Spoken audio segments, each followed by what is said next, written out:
네, 정부가 파리바게뜨 가맹점에서 일하는 제빵 기사가 불법 파견 형태로 사용됐다 이렇게 하면서 본사가 전원 직접 고용하라 명령을 했습니다. 이번 결정이 프랜차이즈 전반으로 확산되지 않을까 업계가 촉각을 곤두세우는 가운데 파리바게뜨 측은 법적 대응 방침을 밝혀 논란이 계속될 것으로 보입니다.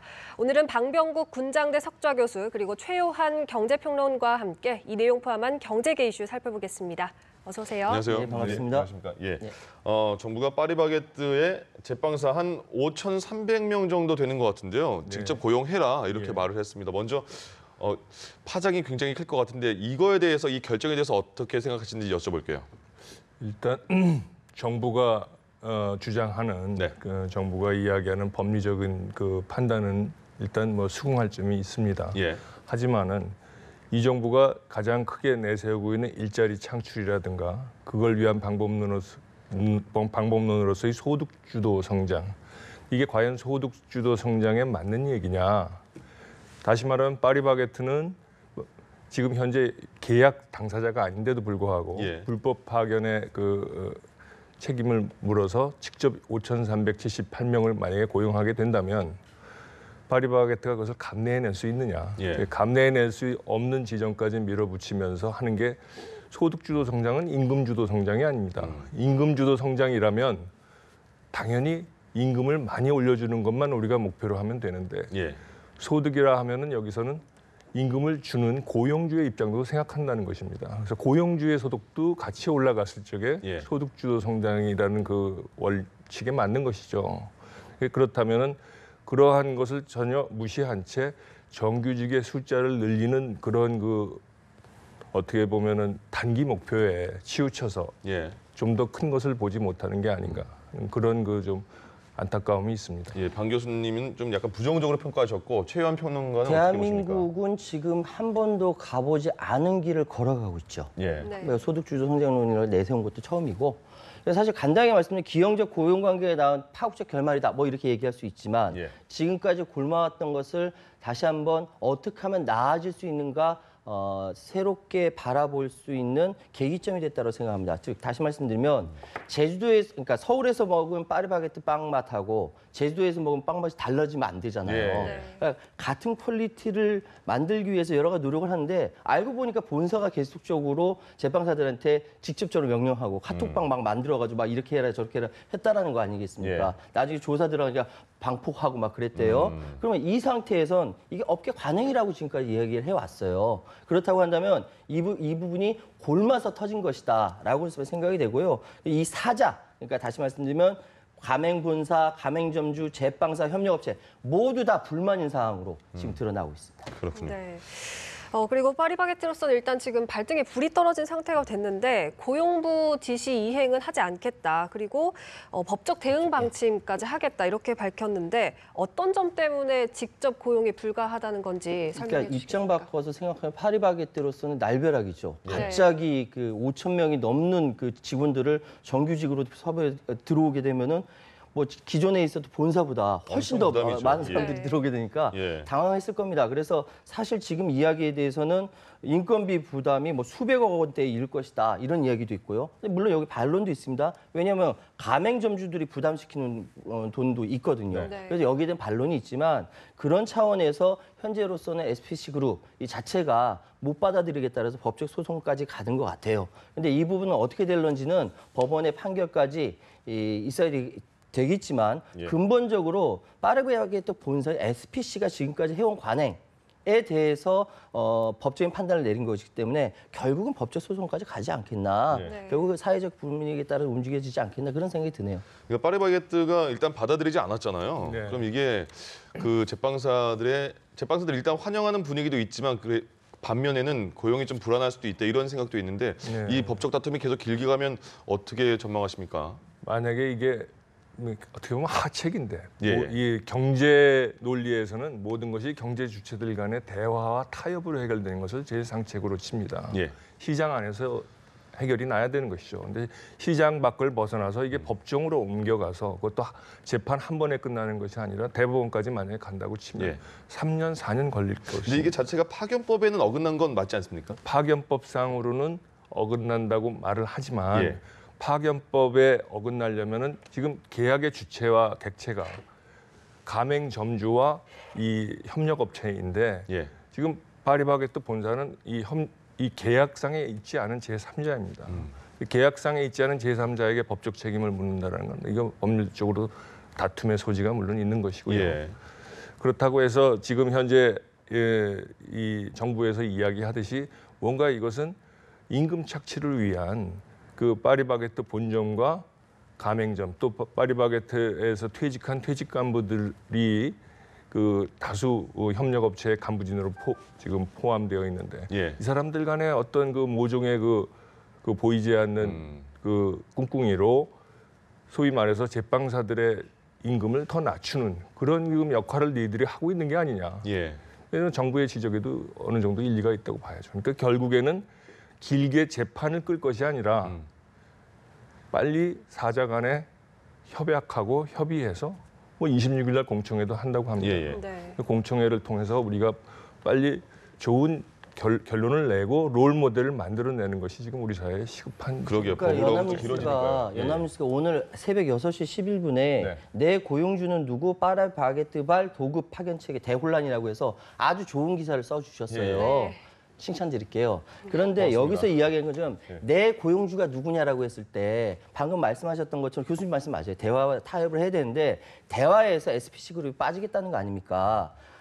노동자들에 대해서 지시는 다 해놓고서 그리고 노동법상 지켜야 할 규율은 협력업체나 아니면 가맹점주한테 밀어두는 이 처사 자체가 잘못됐기 때문에 지적이 나온 것이거든요. 예. 이 협력업체가 11곳이라고 합니다. 11곳에서 나머지 뭐 오늘 기사 보니까 어떤 기사 보니까 18년 동안 열심히 일했는데 우리가 뭐 아무것도 한 거 없다고 반발하는 사람들도 있고요. 네. 근데 이거 문제를 제기한 이정미 의원실 측에서는 예. 당신들 한 게 뭐 있어? 인식의 극과 극이에요. 문제 제기했던 사람들 극과 극이면 당사자들은 어떠냐 이거죠. 당사자들 다 이 상황에서 불안해하거든요. 재판 기사가 무슨 힘이 있습니까? 불안해할 수밖에 없는 거죠. 그래서 교수님 말씀대로 서로 대화하지 않으면 재판까지 가게 되면 서로 다 손해라는 거예요. 예. 공정위가 역할을 해야죠. 네, 아무래도 두 분 다 대화가 필요하다 이렇게 얘기를 해주셨는데 그리고 아무래도 이번 파리바게뜨를 시작으로 다른 프랜차이즈 업계에서도 큰 불똥이 튀지 않을까 지금 굉장히 숨죽이고 그렇죠. 있는 지금, 모양새거든요. 프랜차이즈 업계가 사실은 굉장히 광범위합니다. 생각보다. 네. 같은 제빵업계 내에서 뚜레쥬도 우리가 그렇죠. 있지만 그 제빵업계를 벗어나면은 삼성전자 서비스라든지 현대차라든지 해서 소위 파견 근로하고 있는 지금 현장이 굉장히 많이 있습니다. 이들에 대해서 지금 결국에는 정규직 전환으로만 밀어붙인다면 결국 파견법은 거의 형해화되는 그런 지금 현상이 벌어질 건데 예. 그게 그럼 우리 목적에 맞느냐? 그렇지 않습니다. 노동시장의 유연성을 생각한다면 파견법을 좀 더 개선하고 규제를 완화하면서 소위 말해서 선진화할 필요가 있습니다. 네. 그래서 파견법의 선진화, 또 여기에 또 연관되어 있는 가맹사업법의 또 선진화 이런 부분도 우리가 다뤄야 될 부분이고요. 예. 그 정규직 전환에 매몰돼서 다른 목표는 다 망각한 채 오로지 비정규직인 사람을 정규직으로 해서 그걸 단번에 이루려고 노력하는 것 이것은 지금 봤을 적에는 굉장히 독이 될 것 같습니다. 파견법이 그 IMF 때 만들어진 거죠. 그 그렇죠. 시절에요. 예, 그래서 예. 이제 변경 예. 필요성이 있다고 지적해 주신 거고요. 일각에서는 그 프랜차이즈, 그러니까 소비자 입장에서 먼저 볼게요. 소비자 입장에서는 이렇게 직접 고용이 만약에 된다면 그런 가격 상승 요인이 바로 빵값에 연결돼서 소비자가 사는데 좀 더 비싸지지 않을까 이런 우려도 하는 분들이 계시더라고요. 어떻게 당연하죠. 보세요? 예. 당연하죠. 왜냐하면은 장사를 하는데 손해 보면서 장사한다는 건 거짓말이죠. 아, 그렇죠. 예. 그러니까 손해 보지 않으면 뭐 합니까? 제품의 가격이 올라갈 수밖에 없는 거죠. 네. 그래서 방금 말씀하신 건 당연한 것인데 SPC 그룹 차원에서 가장 손쉬운 일은 현재 문제 해결한다. 그래 알았어. 다 내가 받아들여 정주할게. 그 대신 빵값 올린다. 근데 이 파리바게뜨가 3,000개가 넘어요. 대한민국 1위의 독보적인 그 제과 업체예요. 예. 네. 그 2위와 차이가 한 1,500개 정도, 뚜레쥬르가 1,500개 정도 되니까. 그래서 1위 업체가 이렇게 되면 2위, 3위 여기 다 올라간다는 소리거든요. 이건 바람직스럽지 못합니다. 예. 그러면 그래서 아까 교수님께서 말씀하셨던 대로 이 상태로 그대로 가면은 뭐 가맹점주든 본사든 다 손해가 난 상황이고 결국은 이것이 소비자들한테까지 피해가 간다. 그래서 공정위가 법에 따라서 이렇게 결정을 내렸지만 서로 대화해서 재판 가지 않고 서로 상생할 수 있는 계속 얘기하는 게 상생인데 예. 거기에 대해서 지금 대화를 안 하고 있으니까 문제거든요. 네. 가장 큰 책임이 있는 SPC 그룹 이 자체에서 먼저 손을 내밀고 같이 대화합시다라고 해야 되는 부분이라고 생각하고요. 예. 거기를 통해서 소비자한테까지 피해를 끼치는 일은 있어서는 안 된다라는 걸 명확하게 말씀드립니다. 손을 내밀 가능성이 있다고 보시나요? 하겠죠? 안 하겠습니까? 지금 상황이 예. 뭐랄까 그러니까 파리바게뜨 입장에서 굉장히 다급한 상황이기 때문에 예. 손 내밀지 않으면 안 되는 상황이라고 생각하고요. 그래서 법적 공방 얘기까지 이야기 나오는데 예. 아마 공청회 때 아마 대략 어떤 분위기가 나오지 않을까 생각됩니다. 그렇군요. 네, 알겠습니다. 그리고 그런가 하면 기아자동차가 25일부터 잔업을 전면 중단한다고 밝혔거든요. 이 사측은 노조의 초과 근무 폐지를 비롯해서 근로자의 삶의 질 때문이라고 설명을 했는데 아무래도 통상임금 패소에 따른 이제 비용 줄이기가 아니냐 이런 얘기가 나오고 있거든요. 당연합니다. 예. 통상임금 그 판결에서 소송에서 패소를 했기 때문에 기준이 올라간 거죠, 이제. 기준이 올라가면서 예. 잔업이나 특근을 하게 되면 기존에 주던 잔업수당, 특근수당이 곱하기 쉽게 말해서 1.5에서 예. 곱하기 2.25가 되는 거예요. 네. 정기 상여금과 중식 비용 이런 게 통상임금에 포함이 되니까 통상임금 자체가 커진 거 아닙니까? 거기에 곱하기 1.5를 해야 되는데 1.5가 또 1.5를 해야 되는 게 예. 그런 지금 결과가 나온 것인데 이런 부분에서는 기업주 측면에서 보면은 생산의 한계 비용이 잔업이나 특근을 통해서 할 만큼 묵묵치 않다라는 거죠. 네. 한계 비용이 올라가서 예. 거기서 나오는 수익은 한계 비용만도 못하기 때문에 생산할 필요가 없다라는 판단을 내리게 되는 겁니다. 예. 최현 평론가님, 이게 예. 일단 통상임금은 그 판결이 그렇게 나와서 근로자들이 좀 더 혜택을 보지 않을까 싶었는데 잔업이 줄고 그러면 그렇죠. 전체 연봉으로 따지면 뭐 어떻게 되는 겁니까? 그러니까 오히려 예를 들어서 노조에서 이번 잔업 중단으로 인해서 노동자 1인당 월 11만 원 정도 예. 이렇게 그 급여가 줄어들 것이다. 네. 월 11만 원이면 뭡니까? 한 달이면 그러니까 월이면 1년에 예. 대략 200 정도, 네. 200만 원, 300만 원 정도로 얘기할 수 있거든요. 예. 근데 이것이 다들 그렇게들 생각을 하고 있어요. 그래서 사실 지금 통상임금의 그 1심의 상여금이 통상임금에 포함된다라는 판결이 나와서 이것이 그대로 되기 때문에 확대가 불가피하니까 예. 기업 입장에서는 어쩔 수 없는 상황이고 근데 이 상황에서 또 어떻게 된 거냐면 노조가 당연히 반발할 줄 아는데 네. 노조가 지금 선거 기간이에요.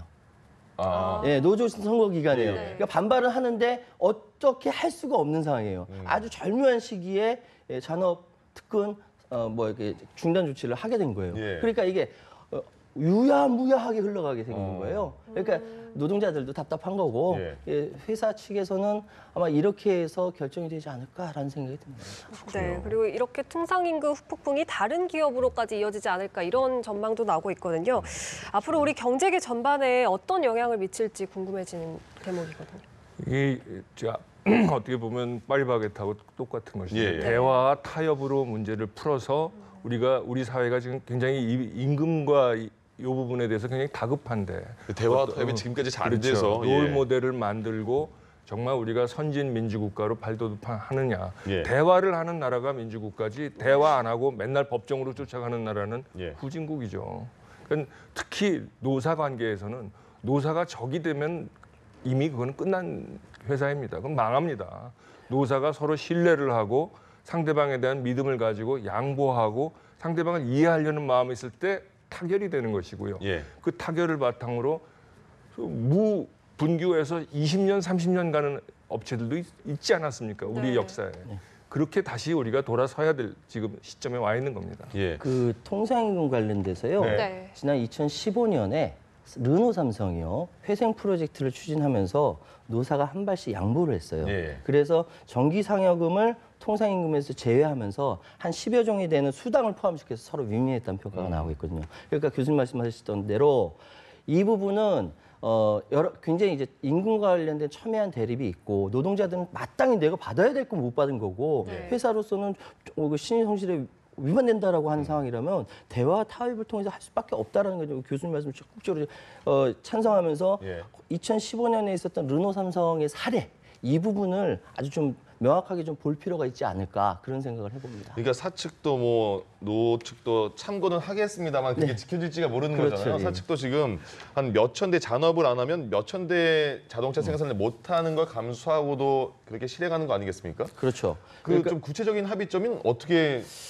제시할 수 있을까요? 그래서 지금 상황에 봤을 때 뭐 회사에서 기본적으로 생산량이 감소하는 걸 감안하더라도 잔업특근을 안 하는 것이 이익이라고 판단한 거거든요. 예. 그래서 근본적으로는 사실 지금 임금 체계가 좀 합리적으로 개편돼야 된다는 목소리가 많습니다. 네. 네. 지금 통상임금에 대한 정의조차 제대로 확립돼 있지 않다 보니까 어렵더라고요, 그게. 그거 어렵죠. 저도 헷갈려요. 이러다 보니까 이것이 서로 가서 재판까지 가서 막 싸우게 되는 것인데 그렇다고 한다면 이번에 기아차 사례를 통해서 통상임금이 이렇게 돼 있다고 한다면은 지금 근로기준법 시행령의 통상임금 정의가 딱 한 줄이에요. 그렇지 않습니다. 지금 어마어마하게 손대야 될 부분이 많기 때문에 제일 시급한 것은 사회적으로 임금 체계의 합리적 개편이 필요하다 이 말씀 드릴게요. 예. 네. 교수님은 어떻게 생각하세요? 법률적으로는 통상임금법을 제정할 필요가 있다고 합니다. 아. 그래서 지난 5년 전에 이미 다 소요의 제기가 있었는데 네네. 5년간 아무 소리 없다가 네. 이제 이런 일이 벌어지니까 김동연 부총리 입에서 통상임금법 제정을 하겠다. 법은 아직 제정이 안 되는 예, 상태군요. 그러니까 예. 지금 얘기하신 대로 통상임금에 대한 명확한 규정, 또 네. 합리적인 규정, 상황에 따라서 어떻게 우리가 통상임금을 사측도 노측도 서로 간에 윈윈할 수 있는 형태로 만들어내느냐. 그게 지금 제일 필요하죠. 예. 예. 그렇군요. 네, 그리고 이제 마지막 질문 드리고 싶은데 아무래도 일자리와 임금 문제 여전히 모두가 만족하기는 조금 어려워 보이는데 예. 앞으로 어떤 법적 그리고 제도적 보완점이 있을까요? 저는 딱 한 가지 말씀드리고 싶습니다. 네. 제가 맨 처음 모두에 말씀드렸던 것처럼 대한민국이 작년 촛불 전국을 통해서 새롭게 등장한 문재인 정권이요. 지금까지 없었던 길을 가려고 하는 거거든요. 그거를 또 이제 국민들이 투표를 통해서 정해줬고요. 그렇다고 한다면 지금 가야 할 길은 대한민국뿐만 아니라 전 세계가 한 번도 가지 않은 길을 헤쳐나가는 길이라고 생각하고 예. 그렇기 때문에 더욱더 공정이라든지 정부라든지 국민들과 계속적으로 소통하면서 귀를 다 열고 가야지 예전에 강압적으로 할 수 있는 것도 아니고요. 네. 그렇기 때문에 국민적 소통이 굉장히 필요하다 이렇게 말씀드리겠습니다. 예. 교수님도 마지막 한 말씀 해주시죠. 제가 뭐 연합뉴스에 나와서 얘기했었던 것이 문재인 정부가 제일 먼저 해야 될 일이 무엇이냐 했는데 제일 먼저 해야 될 일은 최우선순위는 경제 활성화입니다. 예. 경제 활성화가 돼서 경제가 부드럽게 잘 순환이 되면 그때 좀 더 사람들은 여유를 가지고 여러 가지 일을 할 수 있습니다. 지난 박근혜 정부의 실패 원인도 경제 활성화에서 실패했기 때문에 그 4대 개혁이라고 주장을 해야 했지만 제대로 추진이 되질 않았습니다. 예. 문재인 정부가 가고자 하는 소득주도 성장도 역시 마찬가지입니다. 표현은 소득주도 성장이지만 이것도 일종의 개혁인 것입니다. 그 여태까지 가보지 않은 길을 가면서 그것이 경제가 팍팍하고 힘든 상황에서 사람들에게 자꾸만 양보와 희생을 요구하는 것은 예. 굉장히 어렵습니다. 그 경제 활성화를 위해서 해야 될 일, 규제 완화, 그리고 새로운 신산업 창출에 대한 강력한 비전을 제시하고 이게 시급합니다. 예. 빨리 나와야 할 일입니다. 알겠습니다. 네, 오늘 말씀 알겠습니다. 여기까지 들어야겠네요. 예. 네, 지금까지 방병국 분장대 석좌 교수 그리고 최유한 경제평론가였습니다. 오늘 말씀 감사합니다. 고맙습니다. 감사합니다. 예, 고맙습니다. 수고하셨어요.